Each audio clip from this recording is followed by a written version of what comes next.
पानी से बनती है और जिस पानी का उपयोग बिजली बनाने में किया जाता है वह छान के उपयोग नहीं होता, जिससे उसमें अनंतानंत जीव होते हैं। और बिजली का दुरुपयोग करने से अनंतानंत जीवों की हिंसा होती है, जिसका पाप हमें लगता है। और सीधे सारे खड़े पेड़ पौधे जो हम जाते समय उनमें हाथ या उनकी पत्ते जोड़ देते हैं या उनकी फूल आदि से सजाने में उपयोग कर लेते हैं, तो इससे भी हमें पाप लगता है। और जैसे फूल गिर जाते हैं तो गिर जाने से हम उनके ऊपर पाँव रख देते हैं, तो एक फूल के अंदर अनंतानंत जीव होते हैं जिनका हमें हिंसा का पाप लगता है। और जहाँ जाए आग लगा देते हैं या पानी का छान के उपयोग नहीं करते, तो ये सब कार्य में हमें हिंसा का पाप लगता है। ये कार्य करने योग्य नहीं है। ये तो हो गई खिलाफ हिंसा। भाव हिंसा को जानेंगे कि हमारे मन में मोह या द्वेष की भावों का आना एक भाव हिंसा है। जैसे हमारे मन में किसी चीज की चाहने का भाव या किसी चीज के प्रति वो हमें पसंद नहीं हो, तो ये भाव भी हिंसा में आते हैं। भाव हिंसा जैसे हम धूप में से आए तो हमें कूलर के सामने बैठे तो उसने हमें आवाज़ दी तो वह हमें अच्छा लगता, तो वही कूलर हमें ठंडियों में अच्छा नहीं लगता, तो इसमें भी हमें हिंसा का पाप लगता है।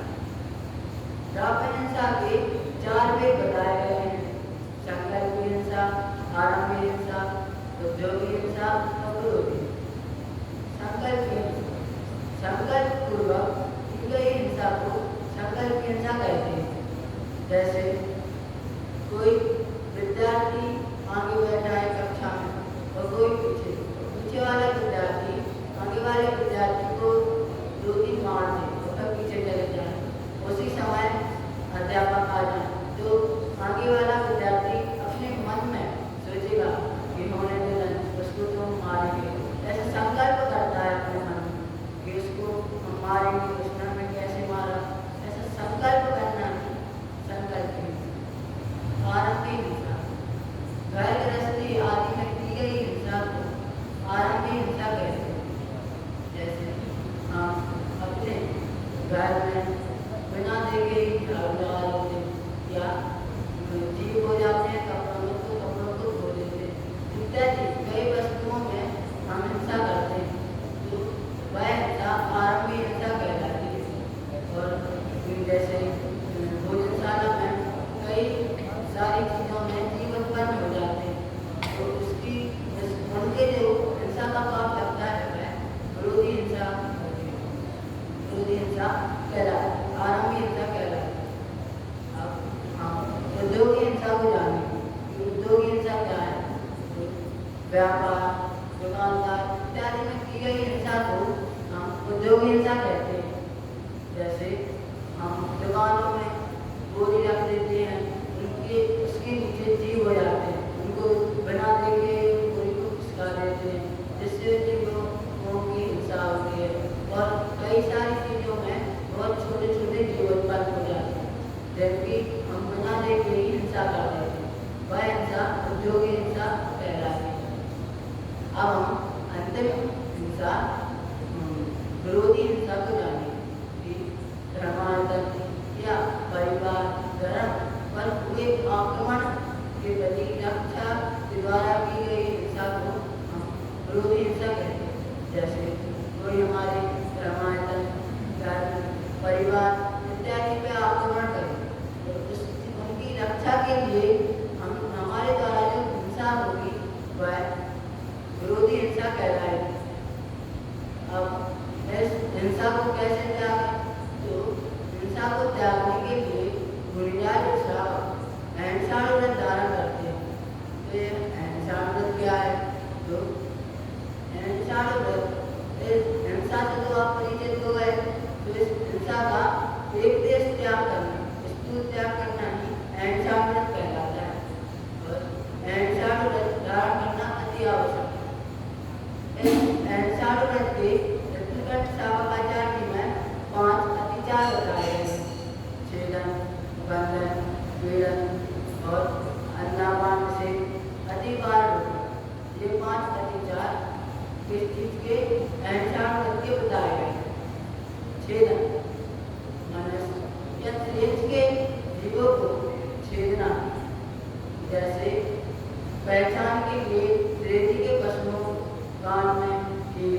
होठों में या आंखों में इत्यादि में छेद दिया जाता है, वह छेदन नाम का अधिचार है। दूसरे अधिचार बंधन। बंधन नाम का अधिचार में जीवों या त्रिंजों को बंदीगृह में या बंधन से बांध दिया जाता है। जैसे त्रिंज भाग में जाए उनके लिए कठोर से कठोर रस्सी इत्यादि से बांध दिया जाता है, या मनुष्य को बंदीगृह में बंद कर दिया जाता है, या पक्षियों को पिंजरों में रखा जाता है। तो यह बंधन नाम का अधिचार है। इसलिए तो श्रावक हमेशा त्रिंज को कभी नहीं पालते, क्योंकि उन्हें इन अधिचारों का त्याग करना पड़ता। तीसरा अधिचार पीड़न। तो किसी मनुष्य या त्रिंज के पशुओं को या जीवों को घूसे, दारू आदि इत्यादि से मारना ही पीड़न नाम का अधिचार है। जैसे हमारे द्वारा में कोई गाय या कोई भी त्रिंज का पशु आया तो हम उसको मार देते हैं, वह हमारा कुछ नहीं लेता, लेकिन हम फिर भी उसको मार देते हैं। तो यह पीड़न नाम के अधिचार के अंतर्गत आता है। अब हम अन्नपान जैसे अधिचार को जानेंगे कि त्रिंज और पशु के जीवों को खाने या पीने से रोकना ही अन्नपान जैसे अधिचार है। जैसे कोई गाय है वह दूध नहीं देती तो उसको खाने नहीं देते, तो ऐसे त्रिंज के पशु को खाने या पीने से रोकना ही अन्नपान जैसे नामक अधिचार है। अब हम अंतिम अधिचार अधिचार को जानेंगे कि मनुष्य त्रिंज के जीवों पर अधिक बार लाते हैं। मनुष्य है तो उसको अपनी परिस्थिति के हिसाब से तो मजदूरी करनी पड़ती है, लेकिन मजदूरी से ज़्यादा भार उस पर लाद देना या उसको जितने पैसे दिए जाएँ उससे ज़्यादा उस पर भार लाद देना, ये अति भार नाम का अधिचार है। और त्रिंज के साथ भी ऐसा ही होता है, उनकी गाड़ियों में अधिक बार लाद दिया जाता है, बल्कि ये अधिक बार अधिचार है, इसका हमें त्याग करना चाहिए। ये पांचों अधिचार त्याग योग है और चार कर्म योग, क्योंकि ये अधिचार सेवा की त्याग करते हैं।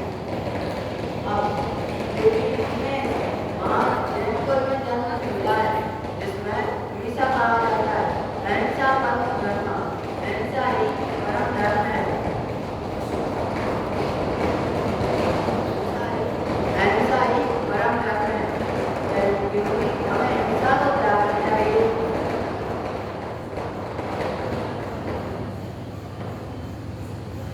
हिंसा को त्यागना चाहिए और अहिंसा को धारण करना चाहिए, क्योंकि अहिंसा ही हमारे धर्म का धर्म है, परम धर्म है। इस प्रकार आप हिंसा को त्यागें और अहिंसा को धारण करें। इस प्रकार इस आज की चर्चा